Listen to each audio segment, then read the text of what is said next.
महर्षि उड़िया बाबा को भी एक उपासक ने प्रश्न किया था कि महाराज जी, मन कैसे रुके? तो उड़िया बाबा ने उत्तर दिया, नियम पालन से। यदि हम नियम पर दृढ़ रहें तो मन हमारा क्या कर सकता है? नियम तो परमात्मा देखता है, हम लोग नियम पर दृढ़ नहीं रहते, इसी से हमारे देश की दुर्दशा है। संध्या वंदन तक का नियम जाता रहा है, भजन करने के लिए नियम की बड़ी आवश्यकता। हाँ, बड़े नियम की आवश्यकता है। तो जैसे प्रातः काल से सायंकाल तक की हर व्यक्ति की अपनी एक दिनचर्या होनी चाहिए। ऐसा नहीं कि आज हम 4 बजे उठे, कल 7 बजे उठे, पर फिर मन को आप कंट्रोल नहीं कर पाएंगे। मन के लिए एक दिनचर्या होनी चाहिए कि हमको 10 बजे सोना है, 4 बजे उठ जाना है।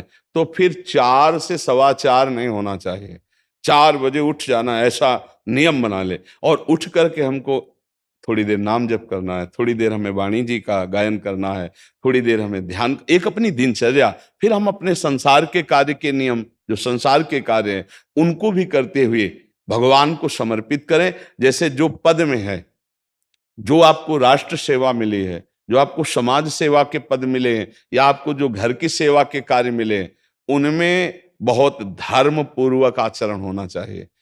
अगर आप अधर्म आचरण करते हैं, अपने पद का दुरुपयोग करते हैं, तो आप सुबह जग करके थोड़ा माला चला लीजिए, फिर भी आपका कल्याण नहीं होगा, क्योंकि आप अपने पद का, अपने सेवा का दुरुपयोग कर रहे हैं। जैसे हम जानते हैं कि अधर्माचरण है, ये अधर्मी है, हमें पता है दोषी है, और वो हमको कुछ धन दे देता है, और हम उसको मुक्त करवाने की बात सोचते हैं, और जो निर्दोष है उसको फंसा देते हैं। अब तुम चाहे जितना माला चलाने की कोशिश करो या दान पुण्य करो, वो तुम्हारा अधर्म आचरण, वो अधर्म का धन तुम्हें सतमार्ग में नहीं जाने देगा।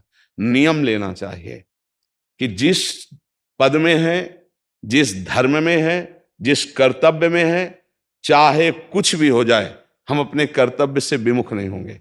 जितना जप महान है, उतने कर्तव्य महान है। दोनों बातें समझना है। जब माला फेरा और इसके बाद बेईमानी, अधर्माचरण, इनका कोई नियम नहीं है कि हमें कैसे चलना है, तो वो माला काम नहीं कर पाएगा, क्योंकि उसका तभी सत्य भाव माना जाएगा माला जपला जब धर्माचरण है। धर्माचरण नियम से। बोले वो बड़े कट्टर नियम वाले हैं, उनको घूस नहीं, आप उनको भयभीत करके नहीं काम करवा सकते, प्रलोभन में काम नहीं करा सकते। ये हमारी गृहस्थी है ना, तो गृहस्थी के पालन के लिए धन चाहिए, और धन के लिए हम धर्म को आगे रखें, धन को नहीं। धर्म को, हमारा कर्तव्य क्या, प्रायः जैसे पूज्य बाबा ने कहा, आज हमारे देश में बहुत दुर्दशा हो रही है। दुर्दशा हो रही, क्यों? क्योंकि सब अपनी जगह से गलत हो रहे हैं। अगर अपनी जगह हम ठीक रहे तो हमारी दुर्दशा नहीं होगी। हमारा भजन कम होगा, लेकिन हम धर्म से चल रहे हैं तो हम विजयी होंगे। हम भगवान को प्रसन्न कर सकते हैं, क्योंकि हमें जो कार्य मिला है वो भगवान का ही कार्य, सृष्टि भगवान का कार्य। जैसे नए बच्चे कुछ वकालत पढ़ रहे थे, तो यहाँ आके प्रश्न किया था कि हम जानते हैं कि वो दोषी नहीं है, हम जानते हैं कि वो दोषी है, पर दोषी हमें पैसा दे रहा है, तो हम वकालत पढ़ी इसीलिए, हम उसको जिताएंगे, तो क्या कोई पाप है? तो उनका खुला पाप है। बोले नहीं, हमारी कोई ऐसा कंपनी दो, ऐसा कुछ बोले कि हमारी कंपनी को ये सिखाया जाता है, तो हमको तो ये करना ही होगा, अगर नहीं करेंगे तो हमारी वकालत का मतलब क्या रहा? तो नहीं, वकालत का मतलब अधर्मी को मुक्त करवाना नहीं है। वकालत का मतलब अधर्मी के सबूत एकत्रित करके उसको दंड दिलवाना है, और धर्मात्मा को मुक्त करवाना है। अब इसके लिए आपके पास अर्थव्यवस्था अगर कमजोर भी है, तो धर्म व्यवस्था आपकी पूरी है। धर्म व्यवस्था ठीक है तो परिवार स्वस्थ रहेगा, सुखी रहेगा, भगवान आप पर प्रसन्न रहेंगे। अच्छा, फिर हमने तर्क रखा कि जैसे आपकी बहन के साथ कोई गलत व्यवहार करे, वो आपको पता है, और वो आपको 10 लाख रुपया घूस दे, तो क्या आप उसका पक्ष लेंगे? नहीं। तो फिर दूसरी बहन के साथ किया है। अब यहां विचार करना है ना, अपने भाई का अगर कत्ल किए हो, मुझे पता हो कि ये दोषी है, तो क्या हम पैसे से उसको मुक्त करने देंगे? लगेगा कि जान की बाजी लगा देंगे, और तुम्हें हम, ऐसे ही एक गरीब आदमी की किसी ने हत्या की है, तो आपका पक्ष बनता है। पर यह ज्ञान कहां मिलेगा? बिना अध्यात्म के ये ज्ञान तो मिलेगा नहीं। ज्ञान तो इस बात का मिला कि कैसे पैसा कमाया जाए। अच्छा, वो पैसा यदि अधर्म से आया है तो आपकी दुर्दशा कर देगा, आपकी बुद्धि भ्रष्ट कर देगा। तो जो बाबा कह रहे हैं कि आज हमारे समाज की बड़ी दुर्दशा हो रही, उसका कारण यही है कि हमें अध्यात्म का ज्ञान नहीं, हमें धर्म का ज्ञान नहीं, और बड़ी बड़ी गलतियां हो जाती है। बिल्कुल पता है आदमी निर्दोष है और हम धन के प्रभाव से उसको दंड दे देते हैं। वो दंडा भगवान जब आपको पलट कर देंगे तो आप सह नहीं पाओगे, उसका परिणाम बहुत बुरा होता है। तो इसलिए समाज को चाहिए अपने अपने कर्तव्य का पालन करते हुए एक नियमावली बना ले। जैसे कुछ दुकानों का नियम होता है कि वहां फिक्स रेट होता है, नहीं होता? वहां ये नहीं चलेगा कि कसम से कहते हैं कि तुम्हें हम अपना जान करके कि 100 रुपया मीटर ये मिला है, हम बिल्कुल मुनाफा नहीं ले रहे। नहीं, झूठ क्यों बोल रहे हो? दुकान खोले हो मुनाफा के लिए, झूठ क्यों बोल रहे हो? नहीं लेंगे मुनाफा, हम जितने का लाए हैं उससे मुनाफा लेंगे, पर 120 रुपया मीटर देंगे, कपड़ा बढ़िया है, नाप फिट है, इससे नीचे नहीं उतरेंगे, हमें सफाई देने की जरूरत नहीं है कि हम कसम खाते हैं या ऐसा। हम जानते हो ये बिजली है, दुकान है, नौकर लगे हैं, तो इसका मुनाफा लेने के लिए दुकान खोलें, कोई दान करने के लिए तो नहीं। तो सबको पता है मुनाफा लेगा, लेकिन एक फिक्स दाम, उससे 10-20 रुपया का मुनाफा लेकर के हम उसको बेच रहे हैं। लेकिन झूठ क्यों बोले? बोले झूठ के बिना धंधा नहीं चलता। नहीं, ऐसा नहीं है। अब असत्य बोलोगे तो उससे जो आपको मुनाफा मिलेगा वो आपकी बुद्धि भ्रष्ट करेगा, और सत्य है कि मुनाफा के लिए है वही चीज, और आप एक फिक्स रेट में दे रहे हैं, बढ़िया है। अब अगर आप कोई मिलावट करके भोजन सामग्री दे रहे हैं, आपको पता है, तो जो खाने वाले के हृदय में बैठे हुए भगवान है वो तुम्हारे जीवन में मिलावट कर देंगे, तुम्हारा जीवन महान दुखमय हो जाएगा। ये कहां समझा जाता है? एक आदमी सिंथेटिक दूध बना रहा है, उससे कहो ये अपने बच्चे को पिला, नहीं पिलाएगा। फिर ये दूसरे का बच्चा जब पिएगा तो उसकी हालत क्या होगी? दूसरे शरीर में जाएगा तो हालत क्या होगी? वो केवल धन की बुद्धि रख रहा है। एक आदमी घी में केमिकल मिला रहा है, एक ऐसे अभक्ष पदार्थ मिला है, वो स्वयं नहीं खाएगा, लेकिन वो होटलों में भेजा जाएगा, हजारों लाखों लोग खाएंगे, बीमारी बढ़ेगी, उसको रुपया से मतलब है। ये चीज, ये दुर्दशा हर जगह धर्म का ज्ञान न होने के कारण फैल रही, नहीं फैल रही। एक मरीज बीमार है, असली दवाओं में पैसे ज्यादा है, नकली दवा लेकर के असली के दाम में बेच देना, उसको बिल्कुल फायदा ना होना। लेकिन परमात्मा देख रहा है, तुम जानते हो नकली दवा है, वो तो नहीं जानता बेचारा, ज्यादा पढ़े लिखे नहीं, किसान आदमी गांव का आया है, तुमने दे दिया और उसने पैसा दिया असली के। अब वो पैसा तुम्हारी बुद्धि भ्रष्ट करेगा, तुम्हारे परिवार में कलह पैदा करेगा और तुम्हारा पतन कर देगा।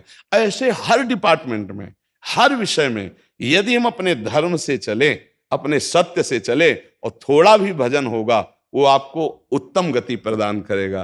पर ऐसा कहां समझ में आ रहा? अध्यात्म के बिना भला ऐसा समझ में आएगा? तो इसीलिए कह रहे हैं हमारे देश की दुर्दशा हो रही। पूर्वजों में पहले ये था कि हमारा धर्म नहीं जाना चाहिए चाहे प्राण चले जाएं, हमारा चरित्र नहीं जाना चाहिए चाहे सर्वस्व नष्ट हो जाए।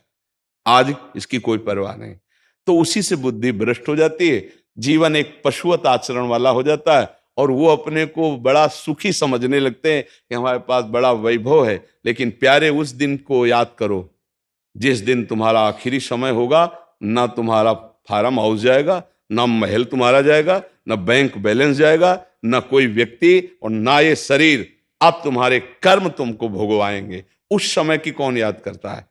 अगर उस समय की याद हो तो भय लग जाए कि नहीं नहीं, पाप नहीं करूंगा, क्योंकि जाना है यहां से। अच्छा, कब जाना है कुछ पता नहीं, किसी भी समय ट्रांसफर हो सकता है इस शरीर से। तो हमें लगता है कि महापुरुषों के जो वचन है कि हमें एक नियम से जीवन जीना चाहिए, धर्म पूर्वक जीवन जीना चाहिए, अपने कर्तव्य का पालन करना चाहिए। जो हमारे लिए कर्तव्य, आज प्रायः धन प्रधान बुद्धि होने के कारण कर्तव्य स्वभाव हो रहा है। एक विद्यालय में विद्यार्थी के लिए जो गुरु पद में बैठा है, उसका क्या कर्तव्य है? वो अपने कर्तव्य को भूला हुआ है। भला छोटे छोटे विद्यार्थियों को, जिनकी नींव पूरे राष्ट्र सेवा में, समाज सेवा में ये बन सकते हैं, अगर उनको हम सही शिक्षा नहीं दी तो उनका पूरा जीवन बर्बाद हो जाएगा। अगर उनको हम गलत सपोर्ट कर दिए तो उनका पूरा जीवन बर्बाद, क्योंकि नया जीवन है। और जगह जगह अपने अपने कर्तव्यों का यदि पालन किया जाए तो पूरा समाज सुखी हो जाए। लेकिन कर्तव्यहीनता आ रही, कोई अपने कर्तव्य को नहीं समझ रहा है।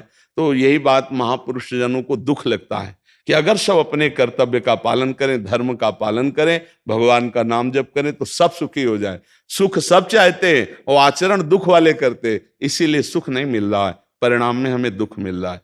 सच्ची मानना, वो रुपया पूरे परिवार में अशांति पैदा कर देगा। और धर्म पूर्वक 100 रुपया लाओगे और 4-5 परिवार के बैठ के नमक रोटी खाओगे, आनंद से सोओगे, बड़ा प्यार रहेगा, भगवान की कृपा रहेगी। पर ये बात समझ में नहीं आती है। तो ये वृत्ति अगर छोड़ी ना जाएगी तो कुछ भी कर लो, कहीं भी दान पुण्य कर लो, लाभ नहीं मिलेगा। अगर दान देने की बात कही गई है तो धर्म पूर्वक कमाए हुए धन से। अगर आप मेहनत से कमाए हो ना, 10 रुपया दे दोगे ना, तो 10 रुपये का वो आटा लाके अगर 2 रोटी खाएगा तो खूब वजन होगा। वो आप 1 लाख रुपया बेईमानी का रख दोगे ना, तो बैठे बैठे वो गंदा ही सोचेगा, वजन नहीं होगा। उसका गंदा सोचना और आपका गंदा करना, दोनों मिल करके उसके कारण भी तो आप बने ना, तो आपका ही पतन हो जाएगा। उसको तो भगवान बचा लेंगे क्योंकि भगवान की शरण में है। तो मुझे लगता है अधर्म के धन से कभी किसी को लाभ नहीं मिलता। तो अपने कर्तव्य का पालन करते हुए यदि नाम जप किया जाए तो बहुत जल्दी हमको लाभ प्राप्त हो जाए। बहुत सुंदर मतलब ये चर्चा होती है, अगर आप लोग इसको धारण कर लें तो निहाल हो जाएंगे। सच्ची कह रहे, ये जो बातें हैं ये बहुत सुंदर जीवन को पुष्ट करने वाली हैं, पर आप धारण कर लें तो बात है। नहीं तो जैसे लाभ दिखाई दे रहा 50,000, तभी बातें भूल जाओगे, ये बातें अच्छी नहीं लगेंगी।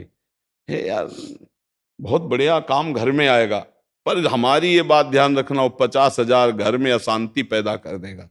सच्ची मानना, आप धर्म से चलना, धर्म से चलोगे तो भगवान तुम्हारी रक्षा में रहेंगे।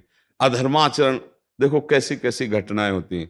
बढ़िया कार है, फिल्मी गाना लगाए चल रहे हैं, और वो एक्सीडेंट हुआ, आग लग गई, बाहर निकल ही नहीं पाए, वो अंदर ही जल गए। क्या हुआ? ये करोड़ों रुपए की कार भूंज दिया तुमको अंदर ही बैठाल के, धू धू करके आग लग गई, अंदर जल। ऐसे जलना चाहते हो या भगवान के आनंद में चिंतन करके शरीर छोटे हो फिर दाह संस्कार हो ऐसे कि सब लोग भगवान के नाम का कीर्तन करते ही जा रहे, फिर आपका अंतिम संस्कार वहां जीवित जल गए? क्या हो सकता है? एक एक पल तुम्हारे कर्म का हिसाब होगा, एक एक सेकंड का। ऐसे कर्म करो कि हमारा अच्छा हिसाब हो, बुरा हिसाब। ये मत समझो कोई देख नहीं रहा, वो देख रहा है जिसको हिसाब कर रहा है, वो देख रहा है। उसके लिए कोई वकील या किसी सबूत की जरूरत नहीं होती, वो सर्वांतर्यामी आपके अंदर बैठे ही देख रहा है। तो सदैव जैसे सत्संग सुन रहे हैं, तो अगर हाथ जोड़ के प्रार्थना है, थोड़ी भी बात मान लोगे तो आप सच्चे सुख के मार्ग में चलने लगोगे। नहीं तो भाई बहुत गंदी हवा चल रही है, माया की बहुत गंदगी ऐसी फैल रही, कलिकाल है ना, कि ये बातें किसी को पसंद नहीं आती। वो बात बताओ कि हम कितना रुपया कमा ले, कैसे कितने भोग भोग ले, और वो अध्यात्म में नहीं है। आपको सच धोखे में मत रहना, अध्यात्म में है। जितना आप धर्म से चलोगे उतना सुखी होगे, और लोक में है जितना धन मिल जाएगा उतना सुखी माना जाएगा। लेकिन वो सुख नहीं है, वो चंद मिनट के लिए हाइलोजन की तरह जलेगा, फ्यूज हो जाएगा। और धर्मात्मा दीपक की तरह जलेगा, पर बहुत काल तक चलता रहेगा। इन बातों का चिंतन कीजिए, खूब नाम जप कीजिए और भगवान के भरोसे रहिए, गंदे आचरण मत कीजिए।